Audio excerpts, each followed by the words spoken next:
Okay, in this video we're going to talk about how to solve systems of equations that involve word problems. So just like most systems of equations, we're going to be actually writing two equations. Okay, so they're going to give us, in all of these word problems, they're going to give us different scenarios, but they have to give us enough information that we can actually solve and have a solution. For example, if I were just going to say, okay, I'm flying an airplane and the airplane can hold, up to 1,500 pounds. I don't know if that even makes sense, right? But there's so many different things that I can add onto the airplane, right? So it doesn't give me enough criteria to say, well, like how many things am I loading on? This is a bad example, but I'm trying to get at is the idea that here we have to have enough information. So let's see what the information they give us here. So talking about a word problem, a catering service paid $520 for 10 centerpieces and 60 glasses. The guest list grew, requiring an additional 2 centerpieces and 36 glasses for a total of $52, sorry. So here we have all of these. Follow the steps outlined below in order to use a system of equations to find the cost of each centerpiece and each glass. Name your variables. So right here, the very first thing that we're always going to do, this right here, let x equal the cost of a single centerpiece. You notice that that's coming from the question. The question is, find the cost of the centerpiece and each glass. So what they've done here is called define the variable. But here, finish the statement. What would y then equal? We don't want to know what it equals in terms of the cost. We want to know, what does it represent in the problem? What does it stand for? So what is the thing that we're trying to find out? We want to know the cost. We know this one is cost of the centerpiece. We want to know the cost of the centerpiece, that's x, and we want to know the cost of each glass, that's going to be y. So the cost of each glass. Now we're going to fill in the table. Cost of the centerpiece. Well, we said the cost of the centerpiece was x, right? Cost of the glass is y. How many centerpieces did I buy in the first round? 10. So 10 of those. And how many wine glasses did I buy? 60. If I add those two costs together, what was my total cost? Okay, so that's one equation.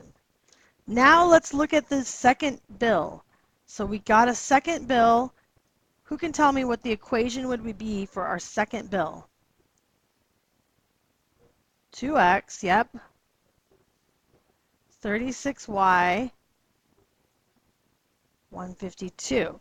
Does everybody understand how we have those two equations? So write a system of equation to represent both orders. So the system of equation is 10x plus 60y equals 520, and 2x plus 36y equals 152. Okay, now you can solve this however you want. You can use the elimination method or the substitution method. I'm going to let you guys solve it in just a moment. So we're just going to go through in this video, we're just going to set them up because that's the harder part. Once they're set up, then you can solve them pretty easily, hopefully using those two different methods. So let's just look at example 2 to keep our video as short as possible, thinking about how we could write the system. So a theater sold 750 tickets on a concert. They had a total revenue of $5,300. They sold 2 types of tickets, regular admission $8 and student admission $4.50. How many of each type of tickets did they sell? So we want to have an x and a y. Tell me what our two unknowns should be. Let x equal what? What should x represent? What should y represent? X should represent the Number of what kind? Of regular tickets. Yep, regular tickets. And what should y represent? Yes, number of student tickets. And then we want to write, so the very first step, number 1, is define the variables. Now let's think about how could we write two equations. We want to, step 2, we want to write a system of equations. So what would be the two equations, do you think? I know two things about the tickets. I know how many, I know how much money. So can you give me an equation that has how many? X plus y equals 750 is the equation that is for the number of tickets sold. That's equation number 1. What would be equation number 2?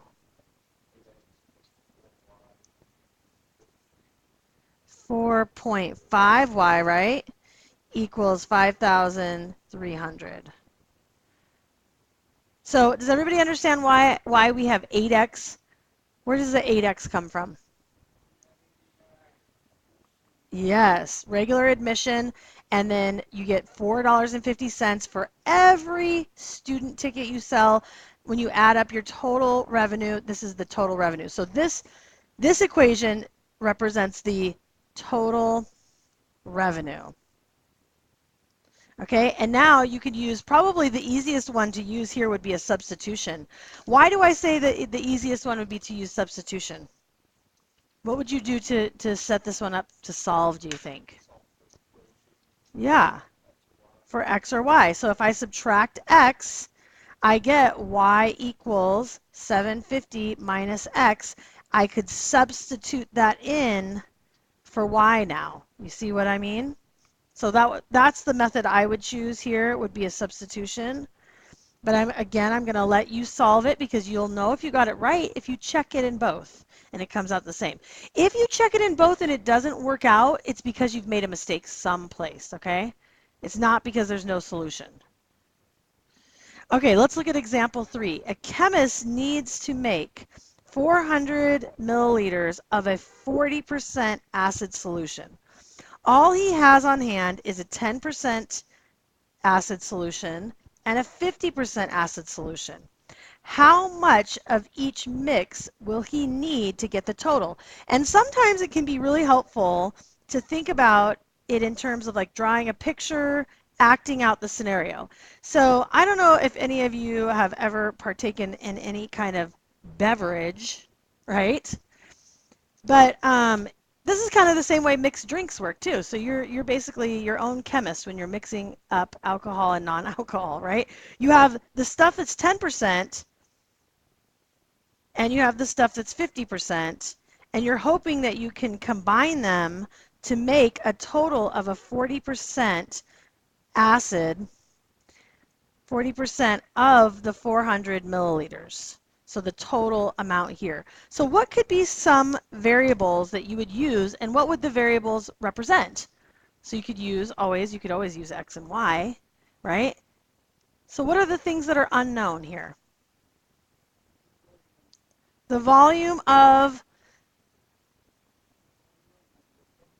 yes, of the 50%. So how many number of milliliters of 10%, and y would be 50% milliliters. How many milliliters of this solution? So you're basically mixing two solutions together. That's the same thing that happens when you mix 7-Up and vodka together. You're going to get more volume, but it's going to be lower in alcohol, right? Because you put something that was non-alcoholic with something high alcohol. So now let's think about how we could write. What would be two equations that we could write? Can you come up with the equations? Anybody? X plus y equals 400. Excellent, because that's how much I'm going to put in of each one. But if I only had this one criteria, if I only knew that I needed 400 liquid, then you see how I could have an infinite number of amounts, right? So what would be the second equation? The second equation is a little harder because it's dealing with percents, right? Yes. 0.1x, because that's 10% of x. 0.5y, right? Because, yes, equals 400 times what? Yes, 0.4 for 40%. 40%, because here, this top equation tells us the total milliliters, right? Have I been saying milliliters this whole time? I hope I have.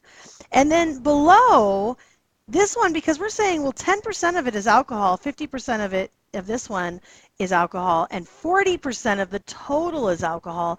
This one actually tells us the amount of alcohol. Okay, so now we have our two equations. What would be your preferred method of solving this one? Substitution, because I would not want to multiply the top equation by, negative 0.1 or something. I mean, that's what you would need to do if you were going to do elimination, right? You would have to multiply one of these equations in order for the coefficients to cancel out. So I think it's easier if I just go y equals 400 minus x. Now, let's just look again at substitution while we're here, okay? 0.1x plus 0.5 times 400 minus x, minus x. That has to be distributed there, right? Equals, and what is 400 times 0.4?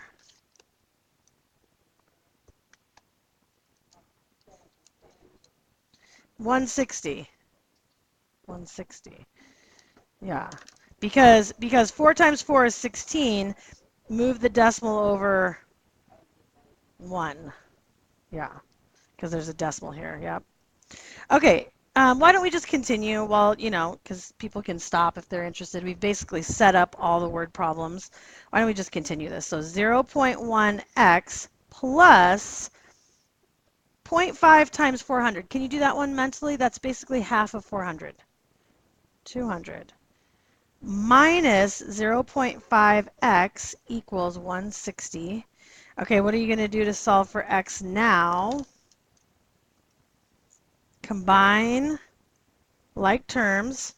So we get negative 0.4x, subtract 200, equals negative what, 40? Is that right?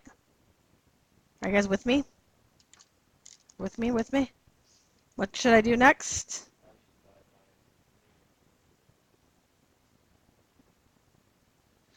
And I'm going to get 40 divided by 0.4 equals 100. X equals 100. So if I have 100 milliliters of the 10% solution, I have 100 milliliters of 10% acid. Okay. How much are we going to have of the 50% acid?